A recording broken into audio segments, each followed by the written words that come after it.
होली के बाद चैत्र माह शुरू हो जाता है। चैत्र माह में आने वाली संक्षटी चतुर्थी को भालचंद्र संक्षटी चतुर्थी के नाम से जाना जाता है।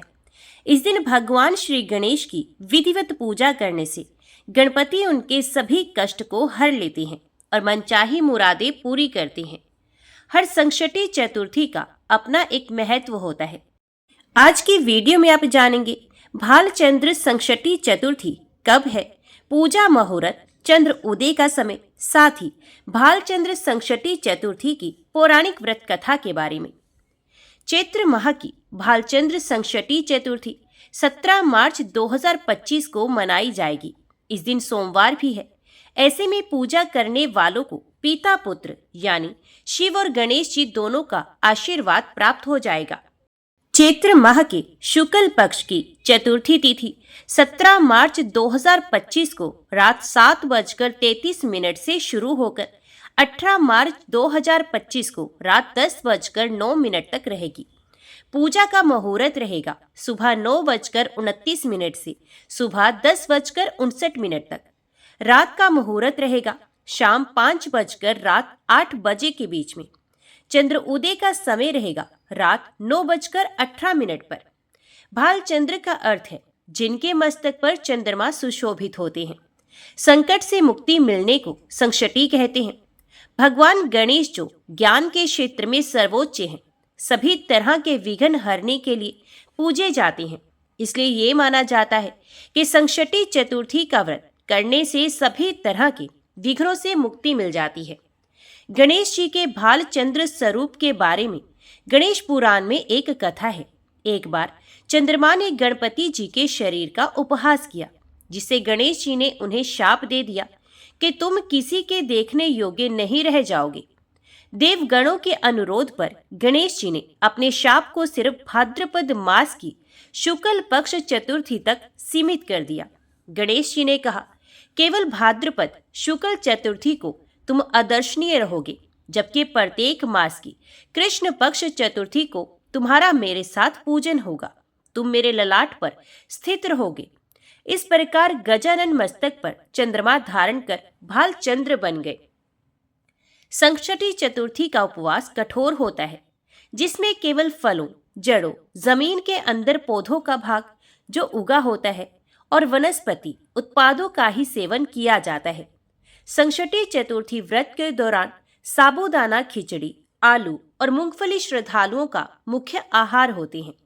श्रद्धालु लोग चंद्रमा के दर्शन करने के बाद उपवास को तोड़ते हैं।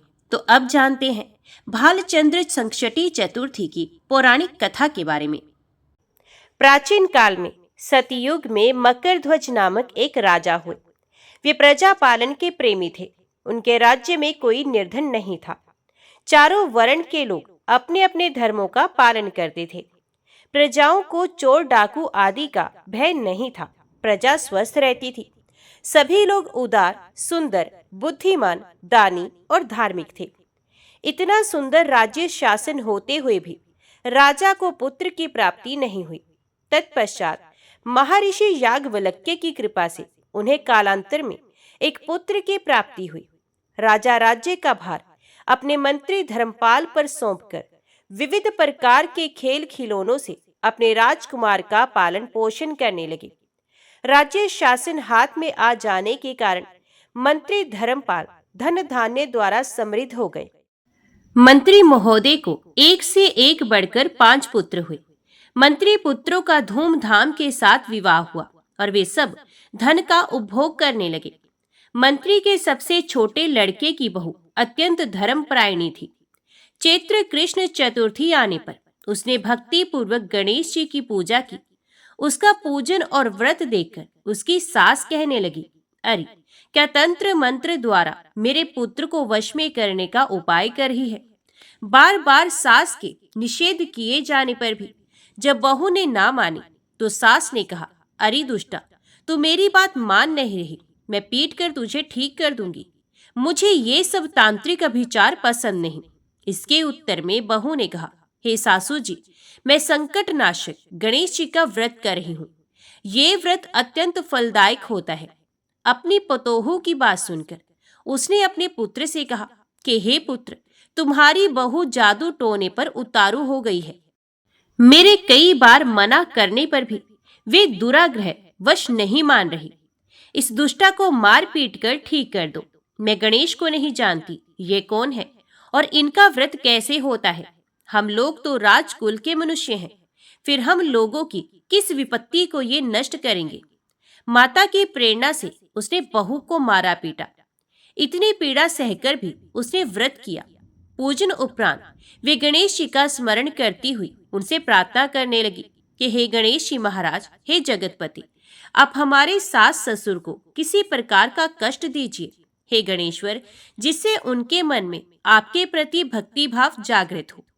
विभु विश्वात्मा गणेश जी ने सबके देखते ही देखते राजकुमार का अपहरण करके मंत्री धर्मपाल के महल में छिपाकर रख दिया। बाद में उसके वस्त्र आभूषण आदि उतारकर राजमहल में फेंक दिए और स्वयं अंतर्ध्यान हो गए। इधर राजा ने अपने पुत्र को शीघ्रता से पुकारा, परंतु कोई प्रत्युत्तर नहीं मिला। फिर उन्होंने मंत्री के महल में जाकर पूछा कि मेरा राजकुमार कहाँ चला गया। महल में उसके सभी वस्त्र आभूषण तो हैं, लेकिन राजकुमार कहाँ चला गया? किसने ऐसा निंदनीय कार्य किया है? हाय, मेरा राजकुमार कहाँ गया?